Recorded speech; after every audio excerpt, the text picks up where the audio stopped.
सेवली महिलारिनि हेफाजाबजों फाहामथाय होनाय 5 बोसोर बैसोनि गथ'आ मोजां देहायाव फैफिनबाय। गुवाहाटी मेडिकेल कलेजाव फाहामथाय होनायनि उनाव मोजां देहायाव फैफिनबाय सासे गथ'आ। थांनाय 2.5 बोसोरनिफ्रायनो गोब्राब बेरामजों नाख्रेबजानानै थानाय क'क्राझार जिल्लानि सिङाव थानाय भारत भुटान सीमा उल्टापानी ओनसोलनि 5 बोसोर बैसोनि सोगोमसार ब्रह्म मुंनि गथ'आ रांखावरिनि आंखालाव गोजौ फाहामथाय लाबोनो हायाखैमोन। न'खरनि सुबुंफोरा बेरामाव गोग्लैनाय गथ'खौ फाहामथाय होनो थाखाय क'क्राझार विधानसभा बियाबनि एमएलए सेवली महिलारिनि खाथियाव फैनानै हेफाजाब बिफैनाय लोगो लोगो एमएलए सेवली महिलारिया जेबो राजखान्थि पार्टी नायालासे बे गथ'नि बेरामखौ खौरां लायो आरो लोगो लोगो गोजौ फाहामथाय होनो थाखाय गोनांथि जानाय गासै रांनि हेफाजाबखौ होनानै गुवाहाटी मेडिकेल कलेजाव थिसनहोयो। गोजोनथाव बाथ्रा दि एमएलए सेवली महिलारिनि मददजों गुवाहाटी मेडिकेल कलेजाव थिसनहैनायनि सानथामसो उनावनो गथ'नि देहाया सिगांनिफ्राय जोबोर मोजां थासारियाव फैनायखौ नुनो मोनो। गावसिनि गथ'नि देहाया मोजाङाव फैफिननायखौ नुनानै फाहामथाय खालामनायाव हाजासे हेफाजाब होनायनि थाखाय न'खरनि सोद्रोमाफोरा एमएलए सेवली महिलारिनिसिम जोबोर साबायखर जासियो। गथ'नि बिमा बिफा खौसे नङा, दा बेनि बिमा बिफायाथ' दा बेंगलराव दङ। बेनि गथ'नि थाखाय गोबांथार हा हु न'खर धंस जालांजोब्बाय। 2.5 बोसोरनिफ्राय बे बेमारा जानानै दङमोन आरो बेबायदिनो 3 मास फरे जाबाय थानायनि खारनाव माने गोबांथार तेजपुर मेडिकेल बा बेबायदिनो जोंनि बे क'क्राझाराव लाबोनानैबो गोबां ट्रिटमेन्ट खालामबाय, आगस्टिन हस्पिटालावबो खालामबाय। दा बेबायदि खालामसेयावबो हामनाय मोनाखै आरो मोजाङै ट्रिटमेन्ट होनो हायैनि खारनाव दा माखासे न'खरनि हा हु सिलिंखार जालांनाय अबस्थायाव दा बिमा बिफाया माने बेंगलर सहराव खामानि मावहैनानै थाहैनो गोनां जादों आरो बिनिफ्रायनो बिसोरो माने थाइसे थाइनै बिदि सहाय हरनो गोनां जायो। दा अब्लाबो न'खरनि जाय मानसि दा बिथांनि दुवारै माखासे बेमारा आरोबाव बांसिन जानायलाय जोङो सोरनियाव सहाय मोनगोन होननानै जोङो सेवली बायद'निसिम जोङो आर'ज बिलाइ जों गथायदोंमोन आरो सेवली बायद' मेडामा एमएलएआ जोंनि आर'ज बिलाइखौ मोननायजों लोगोसे माने जोंनि बे खावलायनायखौ थाबैनो एक्सन लादों। बेवहाय पार्टीनि माबा मोनसे सोङाखै, न'खरनि गोबां समस्या बेफोरखौ सोङाजासे गथ'नि बेमारखौ नुनाय लगे लगे जोंनि खावलायनायखौ रिसिभ खालामदों आरो बेबायदिनो जोंनो माखासे मदद खालामबाय। बे गुवाहाटी जिएमसि मेडिकेल हस्पिटालाव लाबोनो हानाय थांनाय फैनाय खरसा, जानाय खरसा, डक्टर फिस, मुलि फिस गासैखौबो मेडामानो गासैखौबो जोंनो हरनाय जादों। दा बेनिखायनो आङो गिबियाव मानगोनां एमएलए मिस सेवली बायद'खौ आङो गोसो गोरबोजों न'खरनि जानानै आङो धन्यबाद होदों। दा बेबायदिनो जोङो हामबाय होनदों।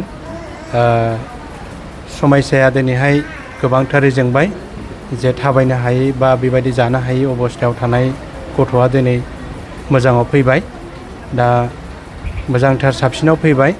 दा बेनिखायनो रोजा साबायखर बावनाय थादों बे मदद आरो हेफाजाबखौ होनायनि थाखाय बायद'निसिम आंनि गोसो गोरबोनिफ्राय आरो न'खरनिफ्राय आङो हामबायनाय जासिदों।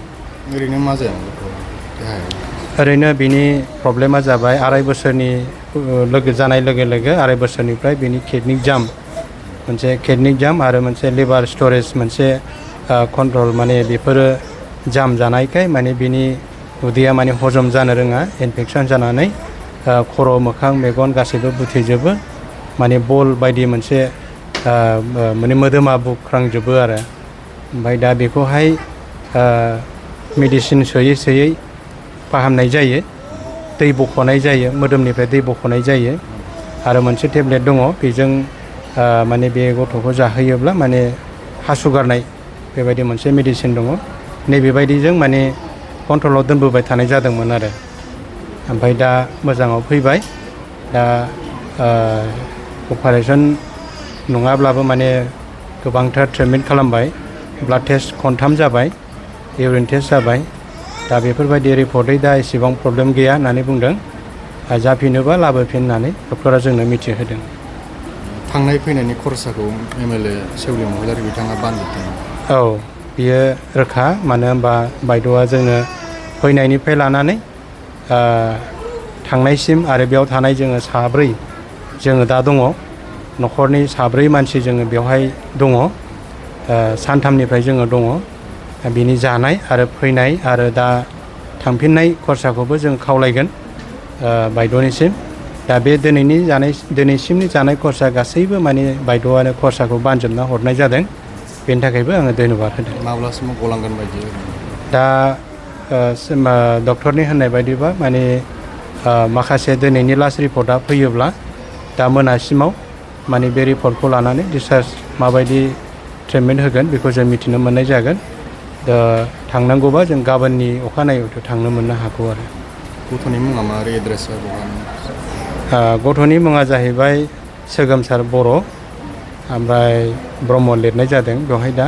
माखासे माबायाव डकुमेन्ट्सआव बर'खौ ब्रह्म लिरनाय जादों ओमफ्राय दा बिसोरनि न' असे जोनोमगिरिया जाहैबाय दिखियाजुलिमोन दिखियाजुलियाव बिसोरहा न' दङमोन बिमा बिफानि असे न' दा बे न'आव माखासे हा हु न' बां दङमोन दा नैबेफोरो माने गथ'फोरनि नायनायाव गथ'खौ सिखिसा खालामनायाव माने न'खरनि गासैबो हा हुफ्रा सिलिंखार जानायनि खेथ्रआव माने दा बिमा बिफाया बाहेरायाव थांनानै खामानि मावहैनो गोनां जादों आरो थाखा फैसा रिन गोबांथार होनो गोनांफोर दं दा न'आव फैनोनो हाया सिस्टेमाव दं आरो दा बेखायनो जोङो बेखौ बायद'निसिम खावलायनानै लाबोनो होनायखाय जोङो दा क'क्राझार उल्थापानि जोङो 10 नं उल्थापानिनि 10 नं बान्दोगुरि गामिनि जोङो दा बेबायदि जोंनि खावलायनायखौ खोनासंनानै जोंखौ लायनो होबाय आरो लाबोनानै जोङो बे बायद'नि